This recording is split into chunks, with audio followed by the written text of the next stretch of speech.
Thanks for downloading this podcast from Brum Radio. For more programs, search our podcast page at brumradio.com. Welcome to the Freak Scene Podcast with me, Dave Travis, promoter, photographer and friend to the stars, some of whom pop into the Brum Radio studios for a chat. This is the first podcast and it's an excerpt from the Nightingales appearance on Freak Scene from the 2nd of February 2017. If you want to listen to the whole show, which includes the music, then pop along to mixcloud.com/Brum Radio. I'm Dave Travis, you're listening to Brum Radio, and my guests this week are Robert Lloyd, Fliss Kitson and Jim Smith from the Nightingales. Hello, everyone, Dave. Well, thanks for coming in. You've got you just got a new EP out last week, I believe. Yeah, it came out on the 27th. It's called Become... What's it called? Become Not Becoming, Become Not Becoming. So it's this must be, nearly 40 years since the Nightingales formed, with many lineups.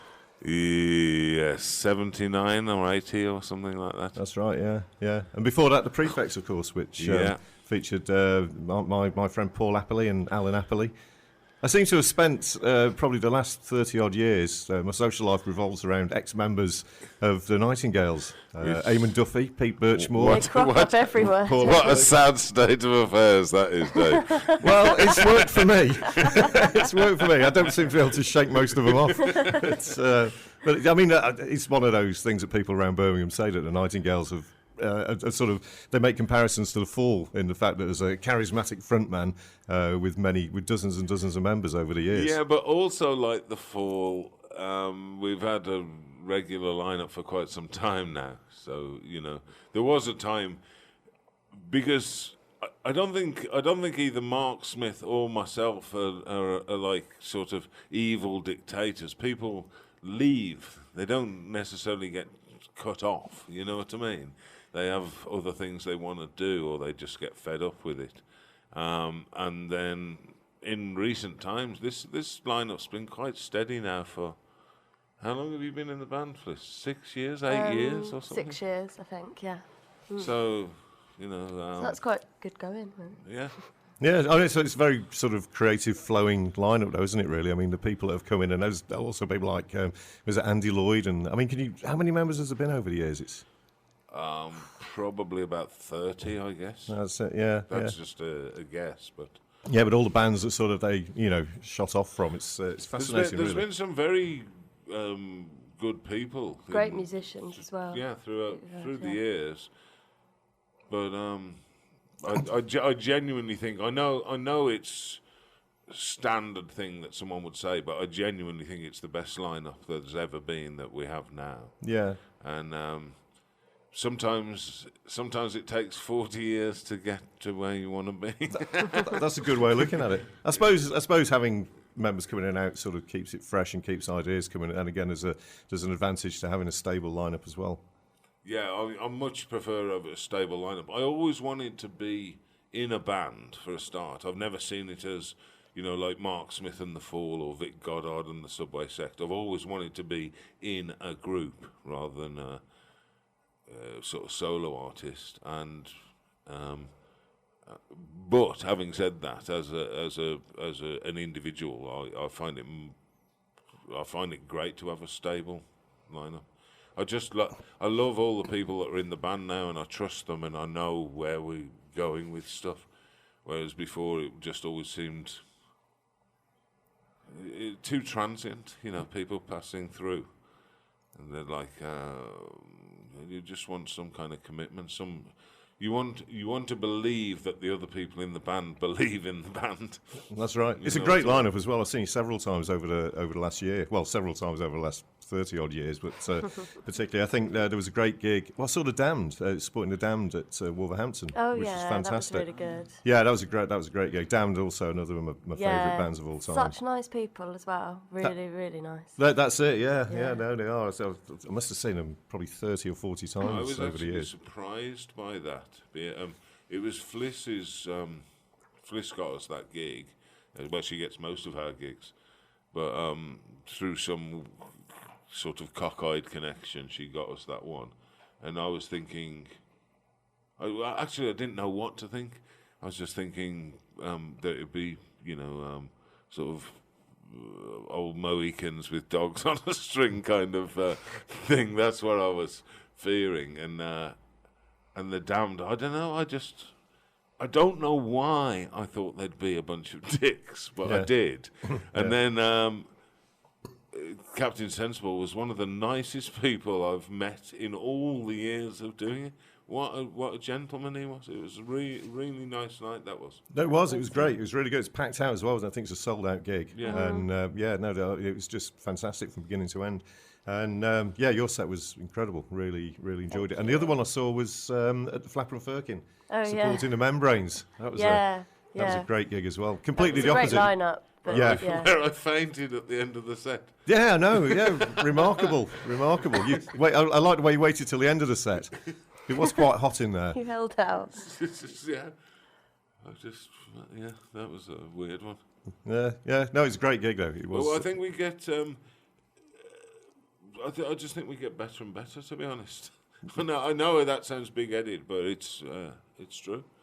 Yeah. Oh no, I concur with that fully. Should we move on to some music for a bit? We've asked you, certainly Fliss and Rob, to bring some of their favourite tracks in, or some tracks that they find interesting. And I think this is one of Rob's choices. This is T-Rex, Ride a White Swan. Hi, this is Sam Redmore, and you're listening to Brum Radio. That's T-Rex, Ride a White Swan. We have some members of the Nightingales. We've got Robert Lloyd, Fliss Kitson and Jim Smith in. Jim's in the background. I don't know if... you just say hello, Jim. Hello, how are you doing? And we're just chatting about music in general, and the Nightingales in particular. And one track that I would like to play is The Prefects, Going Through the Motions. So, which you formed with... was that with Paul Apperley and Alan Apperley? Yeah, it was the Apperley brothers. They'd been casting a net trying to find... Alan played the guitar and Paul played the drums, and they were trying to complete the lineup. And they had...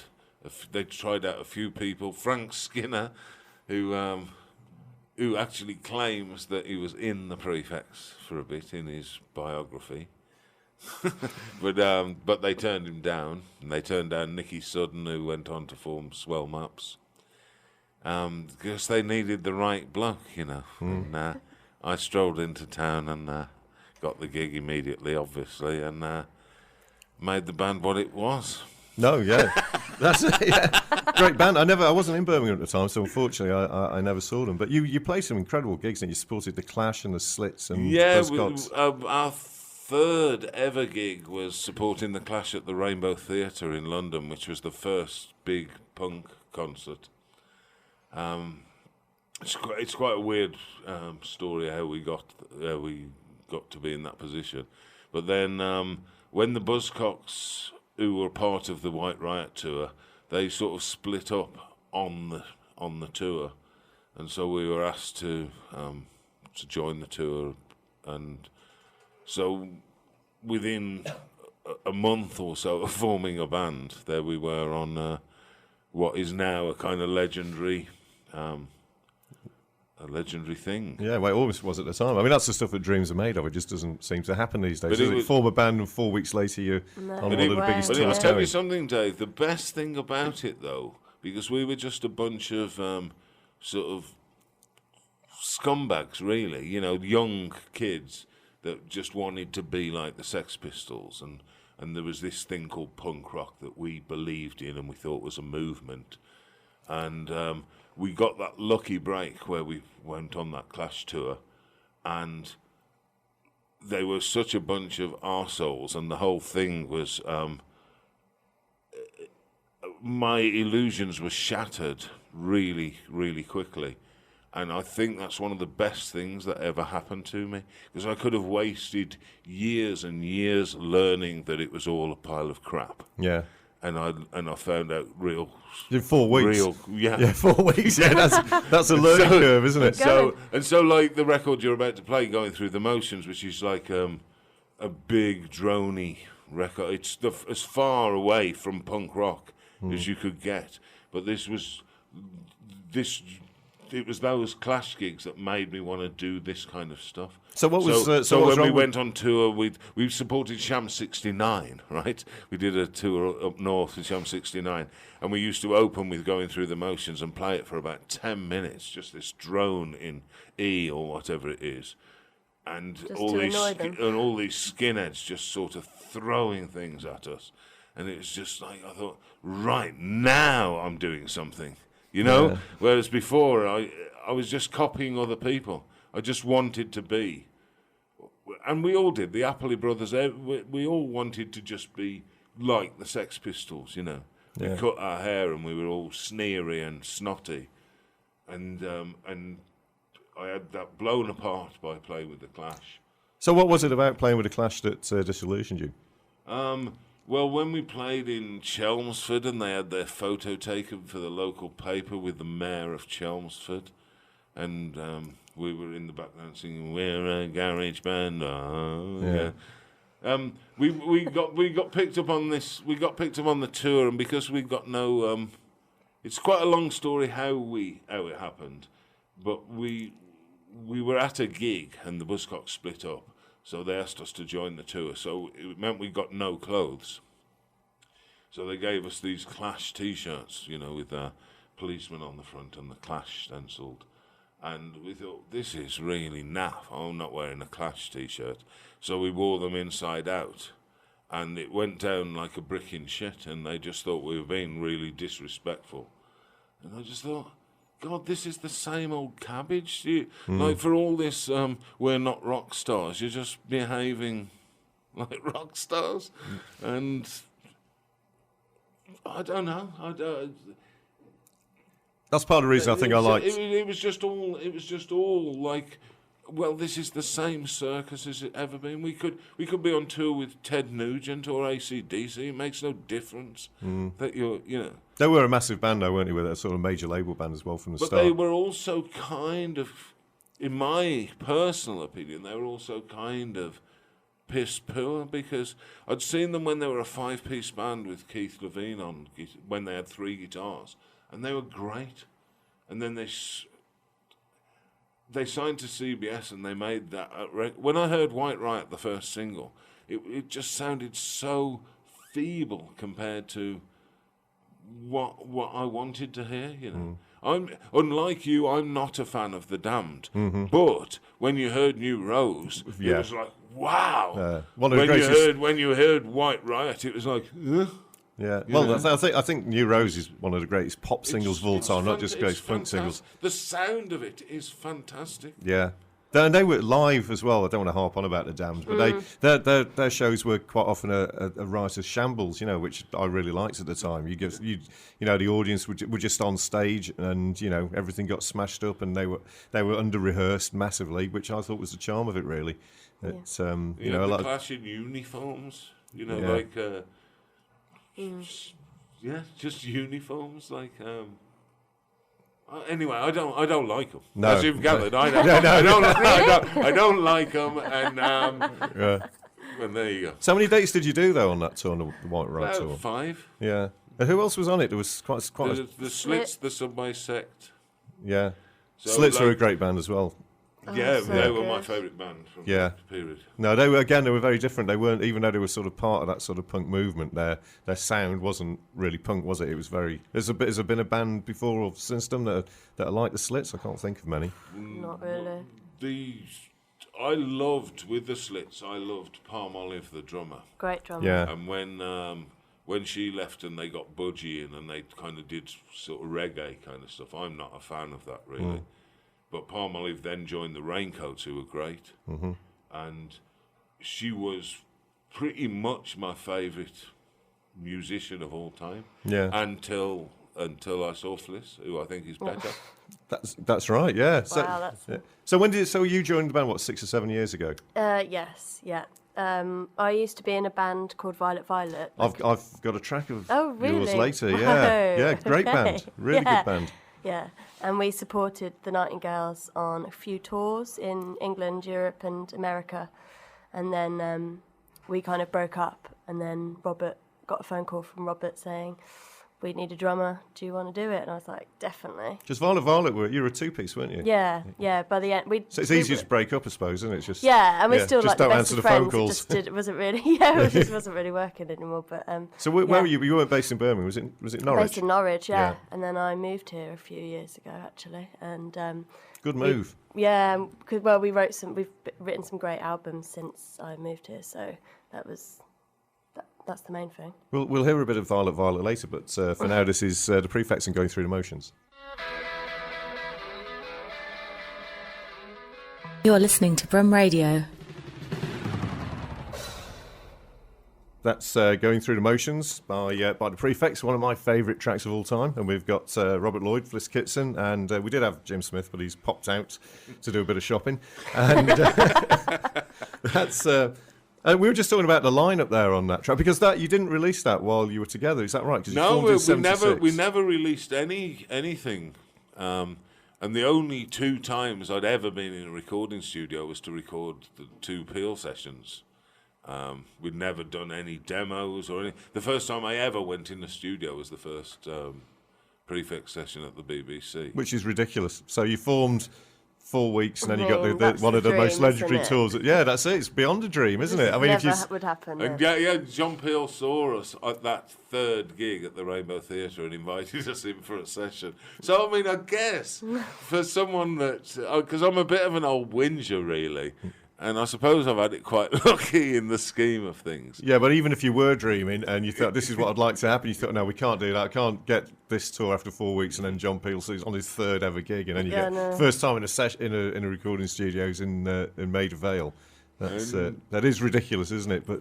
But you know, it just shows how good the band were. And we did that. We did the 2 sessions anyway, and we never made a record. And I think that kind of, I don't know whether it worked for us or against us, because every 2-bob punk band in the world was putting out a single, and we had this attitude of going, we're not going to release a record. Yeah.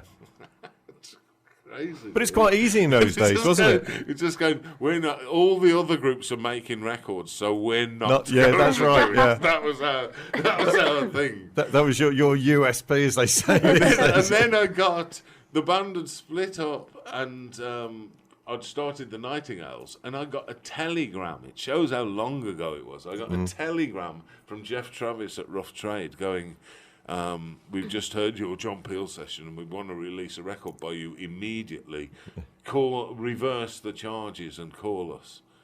And because the Prefix had split up and I was now involved in the Nightingales, I called them up and I said, well, and they were going, we want to put out a Prefix record. And I was going, well, there's nothing. All we've ever done is the 2 Peel sessions. And they said, well, we can come to an agreement with the BBC and put out we're going through the motions is what it turns out to be. And I said, well, I'm not really keen, I've done that already now and I've got a new band. And so I said, I hit an agreement with them where I said, you can release a Prefix record if you release a Nightingales. Like, you can do a retrospective Prefix one, but you've got to do the first Nightingales one, which is what we did. Worked out well. What was the first Nightingales one? It was called Idiot Strength. Oh, yeah. Yeah, a classic. Yeah. A classic. And I thought from talking with Rough Trade that we'd got a relationship going and there'd been more than one single, but they dropped us after. They dropped us after the first. Fulfilled their contractual obligations to you, which set a bit of a trend for the rest of the Nightingales' career. Oh. The band that's been on more labels than anyone. Yeah, that's it. Well, how many? Do you know how many labels you've been on? No, I've lost count. No. Of course, you had your own label, didn't you, in the 80s, Vindaloo Records? Yeah, Vindaloo. But again, that was only really started because no one else was putting anything out. Was doing it. Yeah, it was just originally started as an outlet to put out Nightingales records. Yeah, and then, being a bit of a fool, I started putting out other people's records as well. Yeah, some classic stuff there, though, wasn't there? Well, there was some great records, some stuff that I'm really proud of, but I would never do it again because People are ungrateful, aren't they? So you've seen it from the other side, from being a sort of a label boss. So was that an interesting sort of experiment then? I had a heap of fun doing some of the stuff. Fuzzbox in particular was like real great fun. Mm-hmm. One of the best bits of my life, really. Because that went through the roof almost immediately, didn't it? Straight away. And from a sort of punk ethos, they were probably truer than a lot of punk bands, really, because they couldn't play, could they? They just got up and had a go. Yeah, they were kind of dire, but their their attitude and everything about them was great, actually. Yeah, the personalities shone through. I loved working with them. I really, really had great fun.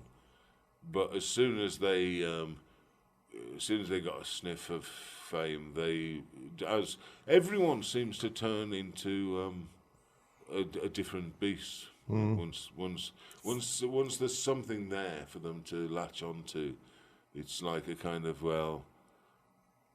they just. I don't know. Just the lure of fame and money. Yeah, I don't want to say anymore because it just makes me sound like bitter and twisted, and I don't feel bitter and twisted about it. Like with the Clash thing, you just learn lessons, don't you? Yeah, all the time. Yeah. You just learn stuff.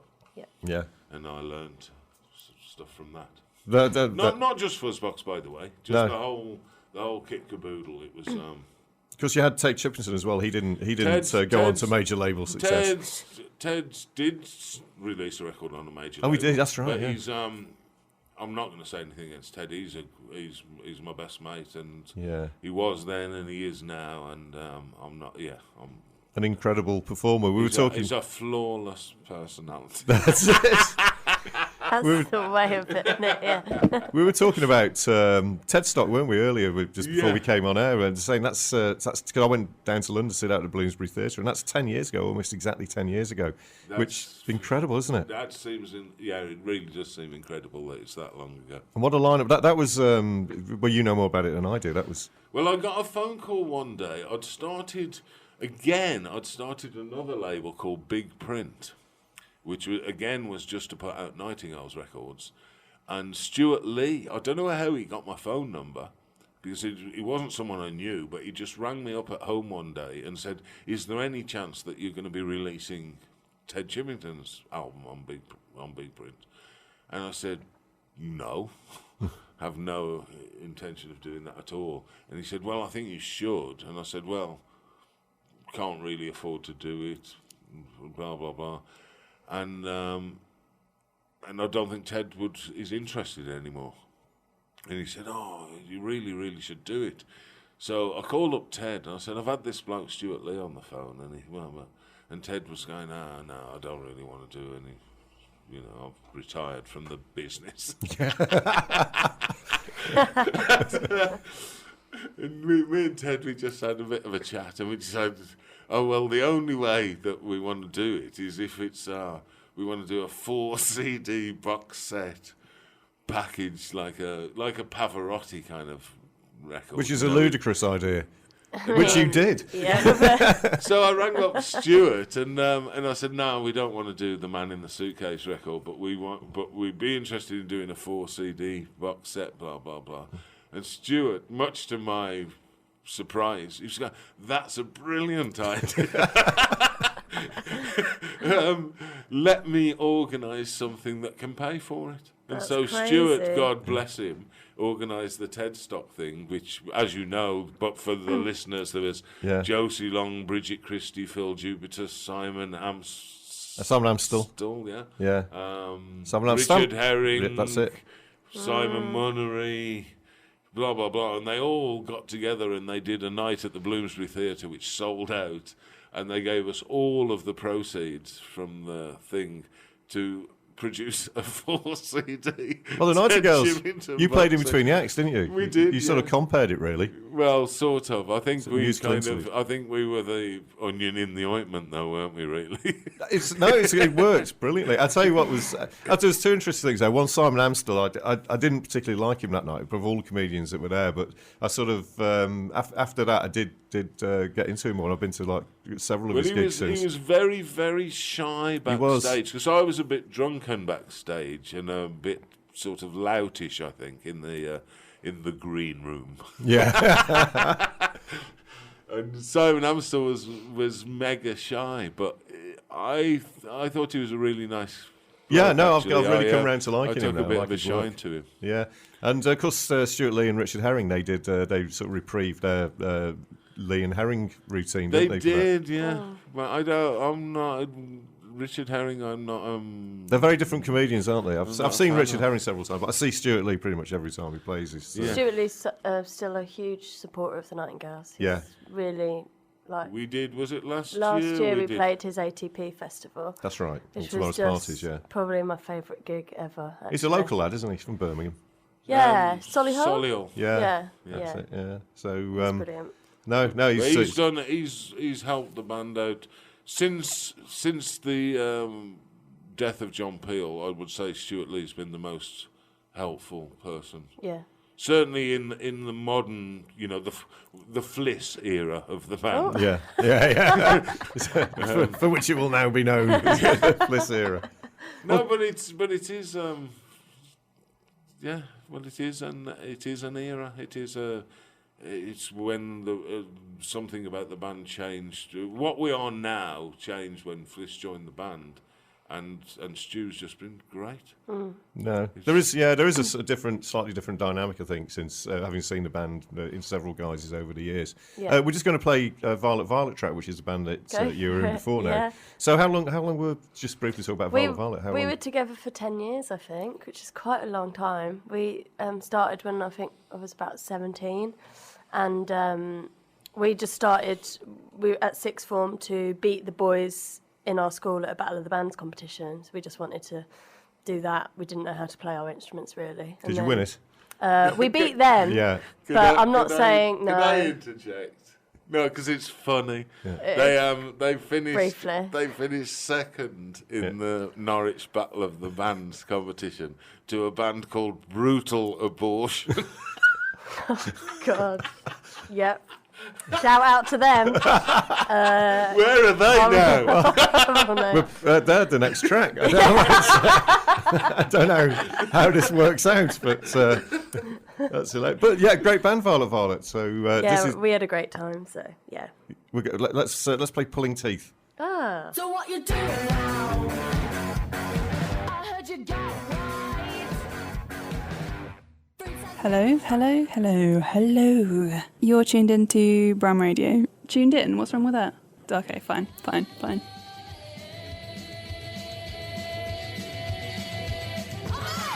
That's Fuzzbox and Rules and Regulations. That's on Vindaloo Records. We're here. I'm Dave Travis, and on Brum Radio, and we're here with Robert Lloyd, Fliss Kitson, and Jim Smith from the Nightingales. Hello. Hello, everybody. You can't say hello too many times, can you? So yeah, that's some time ago now, isn't it? The Fuzzbox thing. It is, on but I'll Vindaloo. tell you an interesting thing because it totally ties in with our new record.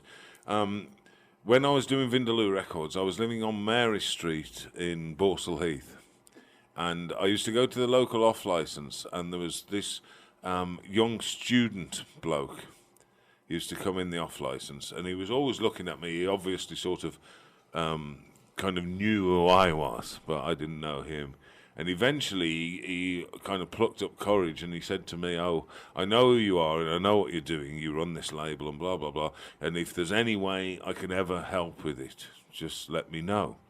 And Fuzzbox, as you know, they took off instantly as soon as we put the record out.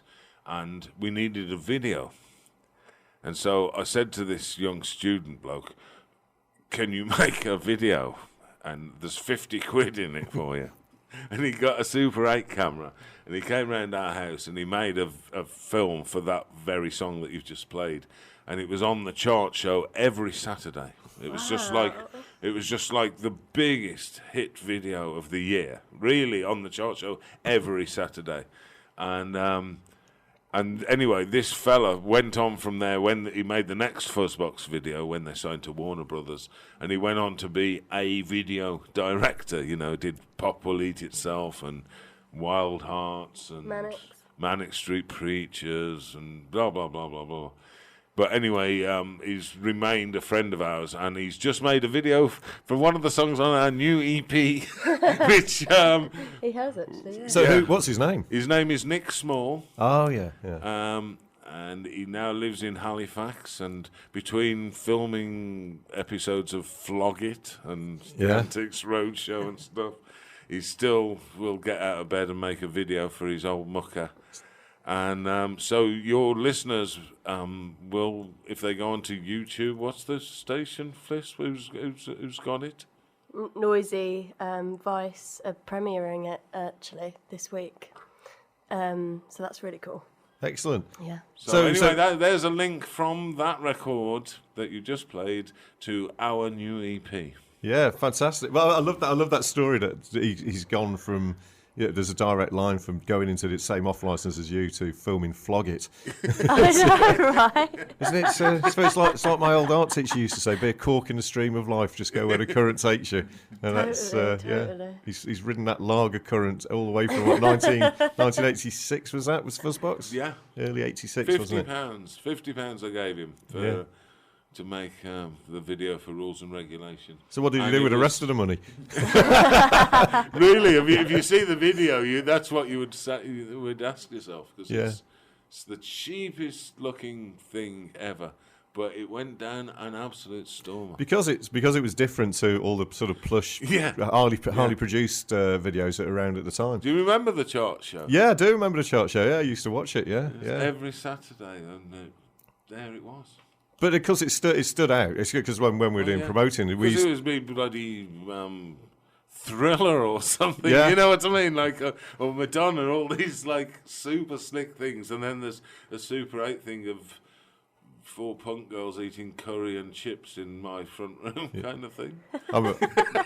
I remember there's an old comic strip presents where UB40 were on, and Keith Allen was a video director. I remember he was, and I think it was one of the bands was saying, "Oh, what are you doing?" He goes, "Oh, we're shooting this on high-end video, and then we're going to run some effects through it to make it look like it was shot on Super 8." And Bam goes, "Why did you just shoot it on Super 8?" That's weird. But that's what people still do now, though, isn't it? You could you could just shoot it on Super 8. But I think that sort of homemade feel and it matched the music, though, didn't it? Really, I think. It was. I guess it wasn't a plan, was it? You had £50 for a video, never contemplated making a video. No, it was just. Never thought they would be that. No, huge. Just I guess. like. And Nick, who's standing in the off license, never thought he was going to be a world famous videographer. So we're going to play a Nightingales track now, and we're going to play Taffy Come Home. They're my favourite band. Oh, no, yeah, that's it, mine too.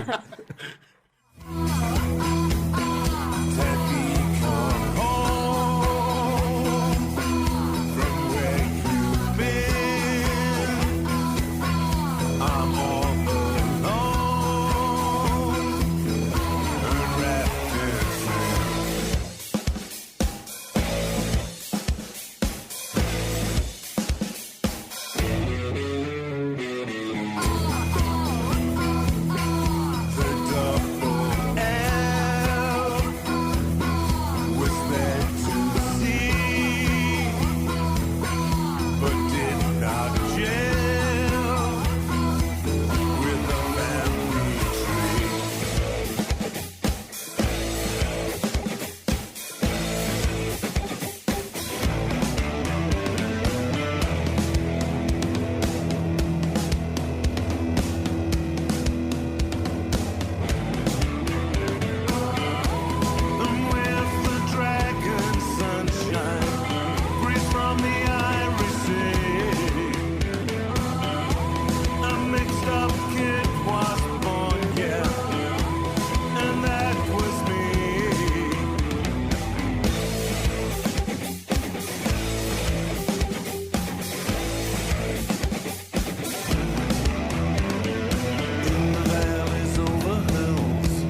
all we hear.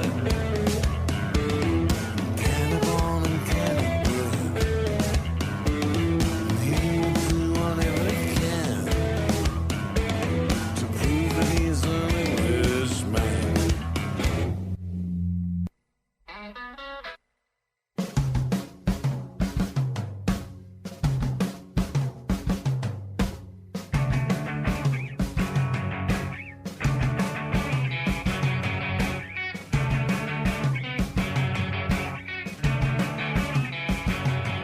I'm a bird in a sound wave, a sonic push for energy, exploding like the sun. A flash of clean white air. Are you scientists? Keep hold your breath, and I decide to show myself. Take me to the source of chaos. Let me be the butterfly. I'm imperfect symmetry, underlying poetry and rhyme. If you think like Thomas Edison, could you invent a world for me? Now all that's on the surface are bloody arms and oil fields. Could I turn this place upside down, shake you and your vices out? Can predict everything with no uncertainty. Why? 'Cause it floats around all we see with oscillating energy high. And you soothe yourself with the sound you know. And you the hypnotic drone, perfect hexagon of the honeycomb. And you soothe yourself with the shapes you know. Should I come outside and run your cars? Should I run your rockets to the stars? Could you invent a world for me? I need to hear a symphony. If I'm to run the future, you've got to let the old world go. Take me to the source of chaos. Let me be the butterfly. Imperfect symmetry, underlying poetry and rhyme. And you soothe yourself with the sound you know. And you the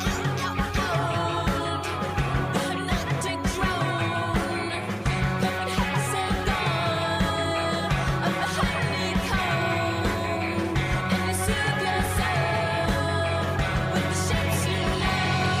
Your word for me is fusion, but it's real change and illusion. Could I turn this place upside down and shake you and your fossils out? If I'm to run the future, you've got to let the old world go. Could you invent a world for me? I need to hear a symphony. Can predict everything with no uncertainty. Why? To float around all we see with oscillating energy high. That's Sleater Kenny. That's one of your favourites, isn't it, Fliss? It is, yes. Actually, the drummer, Janet Weiss, is the reason I became a drummer, really. It's the first kind of band I ever got into, where I got into the Riot Girl music scene about 15 years old.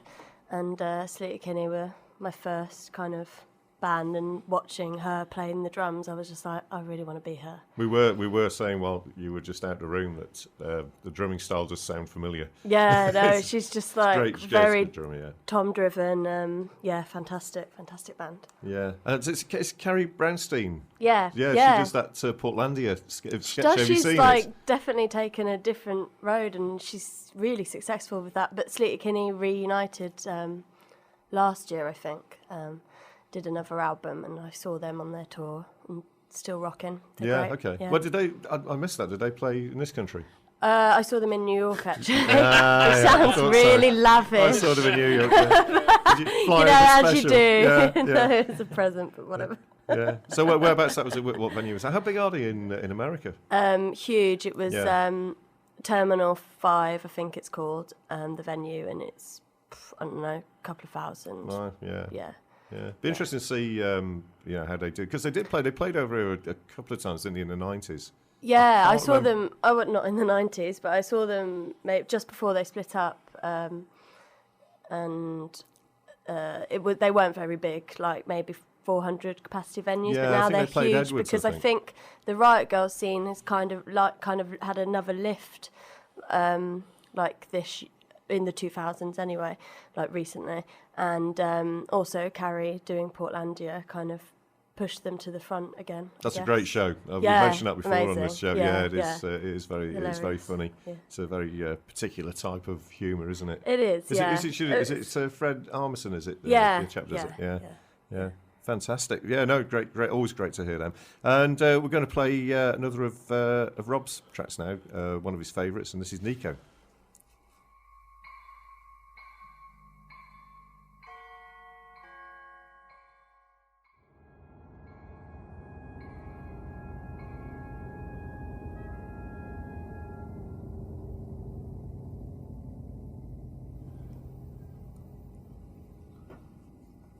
That's Mutterline from Nico. That's one of Robert Lloyd's favourite tracks. Did you ever meet Nico? She's my very favourite artist of all time. The first time I ever went to London was I hitchhiked down to see Nico perform, and at some point in a long time ago anyway, but the Nightingales supported Nico.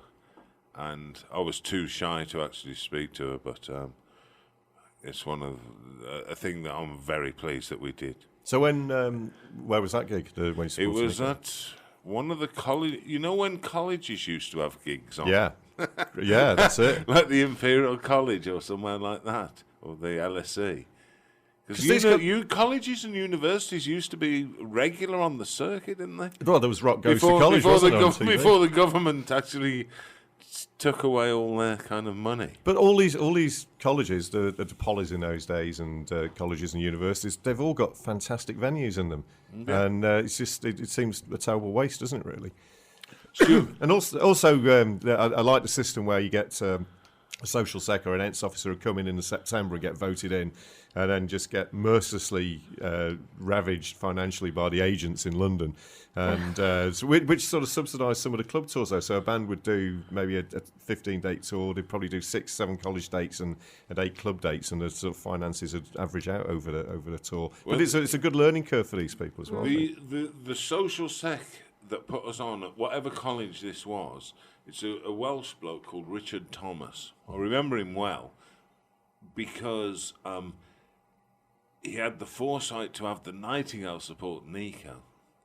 Which, before I go any further, I've got to tell you a little story of Nico. Because when she was sound checking the harmonium, and there was a bloke at the desk, and I was just stood there, kind of awestruck, really. You know, I'm in the same room as Nico. She's doing this harmonium, and she said, "I want it to sound like it's coming out of the ground."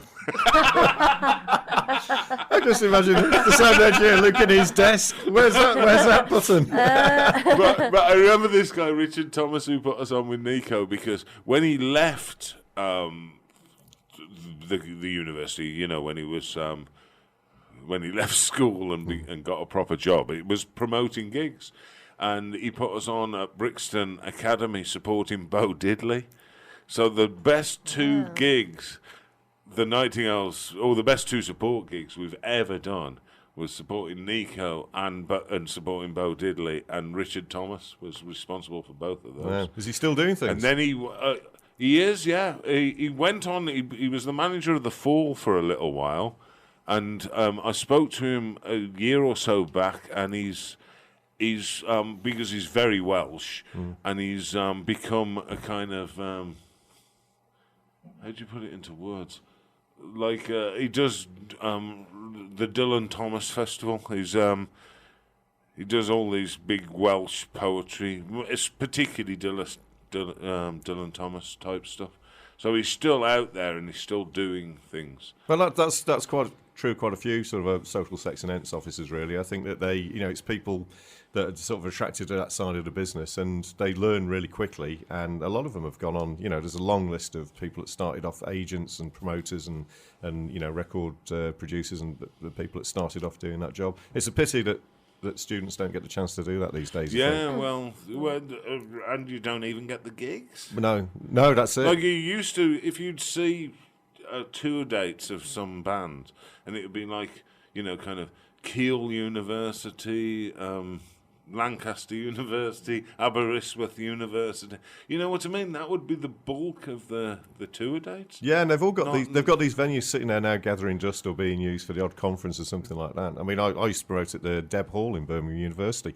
Fantastic venue. We do a lot of great bands Stuart Lee told me that one of his earliest memories was of the Nightingales, and this was when Fuzzbox was supporting us. But we did. We played at Birmingham University, and with Ted and Fuzzbox supporting us. And Stu was too young to get. They wouldn't let him in. No. And he said he stood outside listening to it. That's a charming story. Charming story. So we're going to talk about your new EP. Yeah, we should do that, really, shouldn't we? Which was released last week, January the 27th. Friday, yes. Become Not Becoming. Maybe Jim, you might want to pitch in on this one. Have a go, Jim. It's Jim's first ever Nightingales record. That's right, yeah. You have to speak into the mic there. So how long have you been playing with the Nightingales, Jim? Joined sort of December 2014, and then there was kind of a 5 months learn the set time. Because there's a big back catalogue. I mean, if it's a big back catalogue. Yeah. It's, if Rob suddenly turns around and says, "Let's do this one," so do you have to learn all of the tracks? It's actually quite a structured thing. It's we play for an hour, and there's no gaps between the songs. No. Yeah.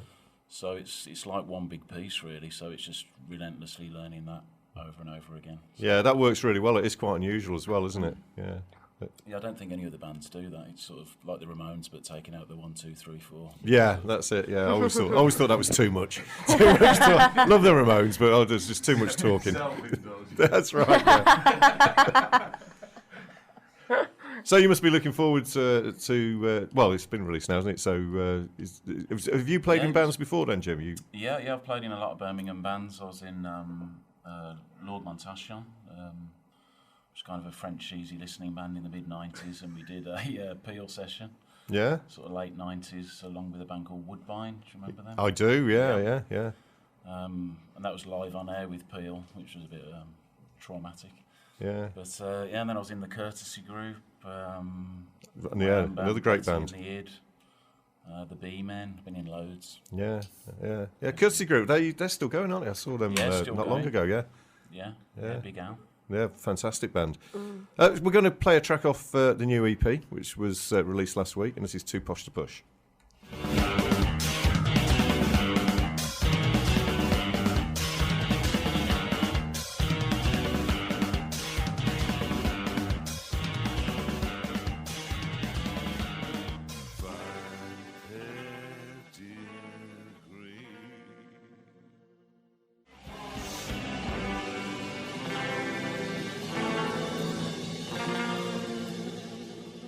That's Too Posh to Push by the Nightingales off their recently released EP, Become Not Becoming. So where was that recorded? It was recorded in Leamington Spa at Woodbine Street Studios. John Rivers, I know so many records have been recorded there, most famously The Specials, Ghost Town and their first album, but a whole heap of indie bands, Felt and Swell Maps, Isla Cigars and all that 80s sort of stuff. Yeah, Swell Maps and Isla Cigars are two great bands there, mostly from the 80s, weren't they? Yeah. Our bass player also mixed it in the Faust studio in Germany, which is normally where we've recorded every other record, but not this one. So he kind of does his magic on it, and then John Rivers then mastered it as well. Yeah. So you go over to Germany normally to... Yeah, we go to the studio that Andy works at, which is owned by Joachim Ermler from Faust. Right. It's beautiful. It's amazing. So the last three or four albums have been recorded there. Does it give a different feel to it, do you think, hanging out in there? I mean, what do you do when you're not recording? Do you... Well, it's a tiny, it's not even a village. It's tiny. There's a pub, which is quite amusing. Just hang out at the studio, really. Oh, right, okay. Yeah, but it's beautiful and it's huge, and It's But fine. I mean, it's like you don't see any people or anything. It's So there's just it's weird. You have to be there to. I can't possibly describe So on what's the the- radio what it's like. what's the German country pub like? The owl. It's run by Romanians, Yeah. and they love us because You drink. we go in there. Yeah, we go in there. Yeah. Yeah. Who doesn't like customers that At drink? last, a customer.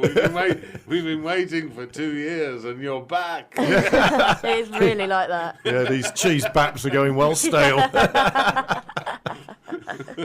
That's great. We'll play some more off the EP before the end of the show. We're going to another of Fliss's choices now. And this is a band, I don't know how many people have heard of them, a band called Toxic Shock. Yes. Well, I hadn't heard of them until I met Rob, but only actually recently because I've been trying to collect all the Vindaloo records.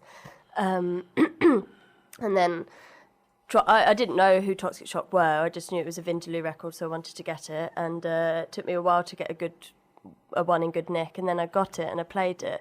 And Rob hadn't really... He kind of described it, but it's hard to describe, isn't it? It's such a weird sound. Yeah, it is. Yeah, again, there are sort of the It's a two-piece that were around in the 80s. Sax, isn't it? And bass. Sax and bass I mean, and two niche. voices. And I put it on, and it's fantastic. I absolutely love it. Yeah, no, they're a good band. Alan and Hef, or Heather, we used to call her Hef. We had when I managed a band called The Man Upstairs, we all lived together in a house in Cadbury Road in it's Moseley Spark Hill, and it used to be like a drop-in centre for local bands. It'd always be, you go into the kitchen, always be somebody there. I don't know, just drinking our tea and coffee, I think. But Alan Hef used to come round all the time. Super sort of serious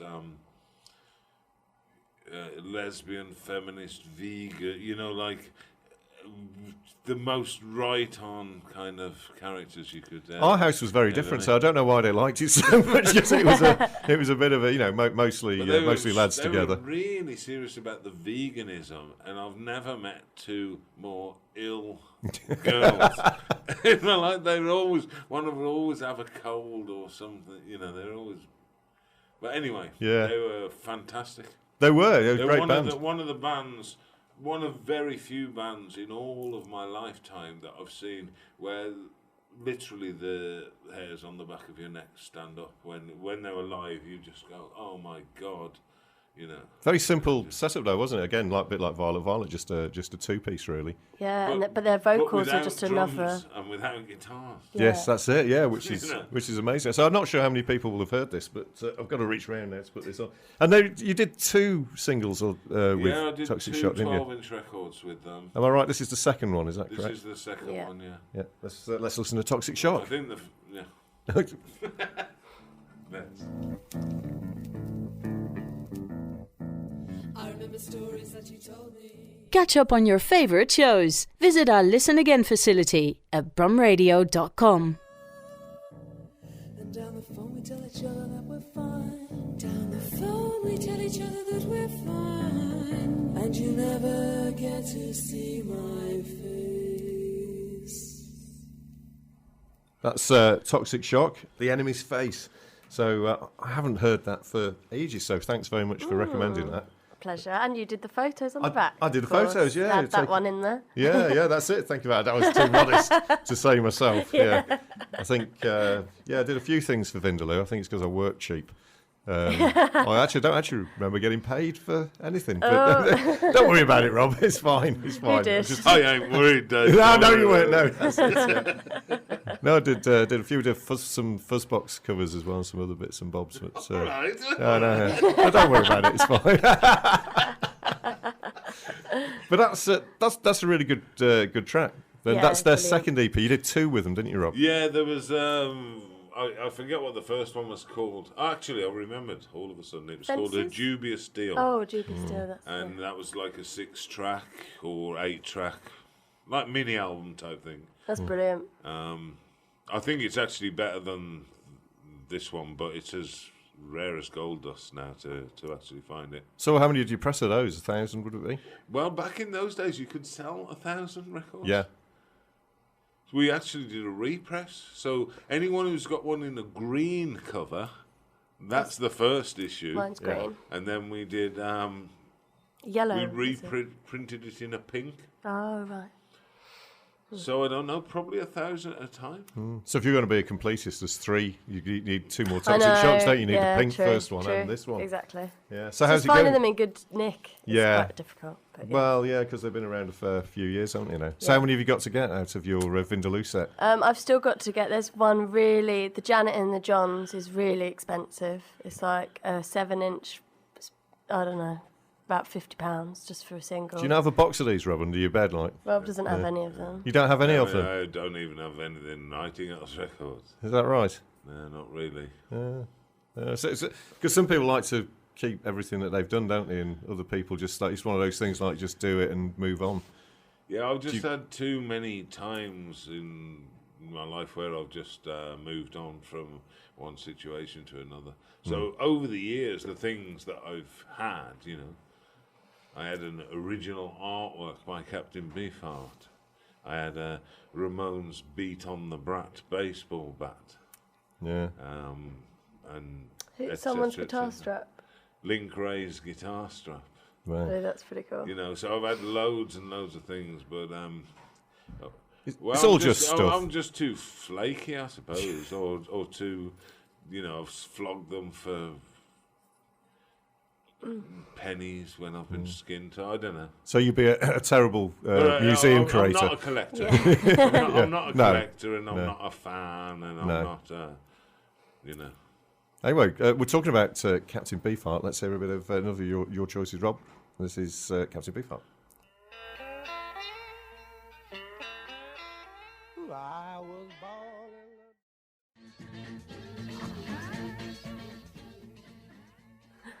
That's Captain Beefheart, and we've got several members of the Nightingales in the studio today on Brum Radio. We've got Robert Lloyd, Bliss Kitson and Jim Smith, and we're just playing some of their favourite tracks and some Nightingales tracks. And Captain Beefheart, was he a big influence on what you've done, Rob? I wouldn't necessarily. I like him very much. I don't know if he's been an influence. I'm a lyric writer, and these lyrics are kind of poor. But he's got a good group. Yeah. Oh yeah. Oh, yeah. So yeah. I suppose Fantastic. I suppose that's influenced me. That I thought, oh yeah, I'm going to get a good group. Yeah. Yeah. And you've had several, haven't you? Really, of the permutations over the years. Yeah, that's good. So we're going to go back to the new EP, as we say, it was released January the 27th, and it's we're going to play the Divorce That Never Was. That's another track off that. This is the Nightingales. what a difference a date makes. A slither of time like a means to an end. Brum Radio, the alternative sound for Birmingham. I have been good for nothing.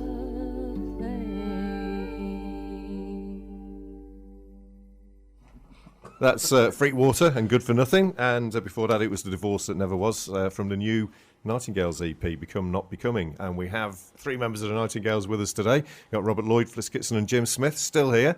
And so are you playing live to support this EP? Yes, we are. We're on the road in February and March. We're doing 10 dates in the UK. Some of those are with a band called the Blue Orchids. Yeah, Martin great band. Brammer. And some of them are with the Membranes. which Another is great cool, band, yeah. So you can go on our website and look at those dates. And we're also going to Europe in March for like a few shows, one in Amsterdam and then Germany and Austria. Okay, So all it'll right, be okay. great. Sounds good, yeah. Yeah. Visit some more German country pubs. So surprise them with your presence. Yeah. You play a lot though, don't you? On the road a lot. in this- Last year was a really busy year. Managed to book a few festivals, which was good, and we toured quite a lot. Considering we didn't have a release last year, we seem to have. You normally play a lot more gigs if you've got a release out, but last year we just did loads, which was really fun. And we always do the kind of John Peel anniversary gigs around October. And so we did those last year, and they were great. Got to play with some really good bands, like Eton Crop and Mini Pops from Amsterdam came over, and bands of that time, like Band of Holy Joy. Yeah. And stuff. So that was great. That was great. Good. So you're going to do more stuff? You're going to do any festivals? That's a lot of bands do those, don't you, in the summer? You know what? Like, I booked festivals last year, and I just think it's a waste of time. Like, they don't really pay out, and it's all booked by agents, and it's really hard to get on the bills if you don't have an agent or you're not on the same label as Coldplay or whatever. They're quite grim to be at because it's all muddy and you don't know where you are and you're sat in a caravan in or a field in the middle of nowhere in a porta cabin covered in mud. And I really loved. So there was some great festivals that we did play, like ATP and Rebellion Festival was always amazing, which is a punk festival in Blackpool, and we have a great time there. And that's they're all indoors actually. Maybe it's just the indoors thing that I like. Yeah, a bit more comfortable. Yeah. So we haven't got anything lined up this year, but who knows? Okay, well that's good. We're still going on here with some more of your choices, and we're going to play Amon Dull now.